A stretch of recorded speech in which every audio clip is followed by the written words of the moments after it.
कि एक आदमी कीचड़ में पड़ा हुआ है और उसको कार में सवारी करनी है या हवाई जहाज में सवारी करनी है, तो क्या उसको कीचड़ में से उठा के सीधा हवाई जहाज में बैठा दोगे? नहीं ना। कहने का मतलब, अगर वो विषय विकारों से जुड़ा पड़ा है इंसान और सीधा उसको आध्यात्मिकता की बात बताओगे तो उसके लिए तो वो बातें ऐसी होंगी जैसे कुत्ते को नारियल दे देना। ना उसको तोड़ सकता है, ना फोड़ सकता है, ना खा सकता है कुछ भी। अगर उनको बताना है तो सही रास्ते का मंजिल की तरफ ले जाने के लिए उसको दर्जे बाई दर्जे ले जाना पड़ेगा। और उसके लिए संतों ने बहुत सीधे मार्ग बताया। उन्होंने कहा सुमन करो नाम का पहले, उसके बाद ध्यान होगा और ध्यान के बाद में आप धुन शब्द जो भी है आपका अनुभव अंदर का अभ्यास तब जाके होगा। सदियों से ये जीव भटकता हुआ तो आया है गंदी मंदी योनियों में, कर्म इसने मनचाहे किए हैं। अब यथार्थ वाणी इनको बता भी दें तो कुछ लोग तो अभी उठ के चल देंगे।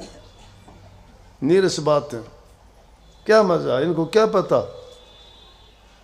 बताओ इनको सतलोक की बातें, क्या करेंगे सतलोक की बातों का? कौन से मंत्र लाऊं इनके लिए उठा के? 4 वेदों में, 6 शास्त्रों में, 9 पुराण में दुनिया भर के मंत्र हैं, एक की व्याख्या भी मैं तो जानता भी नहीं हूं। उन बातों को अगर बताओगे तो क्या समझ में आएंगी? लेकिन आपकी भाषा में ही जब संत मत का प्रचार हुआ, वो आम लोगों की भाषा में, उनकी भाषा में उनको सादी से सादी बातें बताई गई, उनको मान के उस रास्ते पे चले तो कितने ही लोगों का जीवन सफल हुआ। जीव तो अज्ञान में बहा जा रहा है दुनिया, क्योंकि जिस दुनिया में हम रहते हैं, जिसकी रचना में काल और माया का खेल है सारा का सारा। मन को जो चीज़ें भाती हैं वही हम करते हैं, वही हमें अच्छी लगती हैं। मन के चाहे बन गए बंतज बस्ती माँ, कहे कबीर क्या कीजिए ये मन मानना।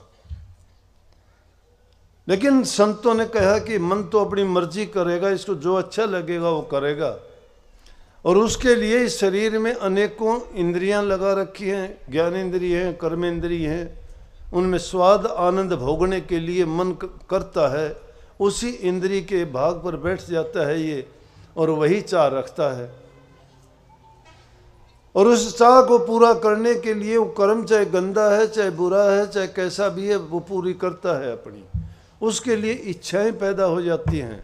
इच्छाएं जब नहीं भरती, तृष्णाएं बढ़ जाती हैं।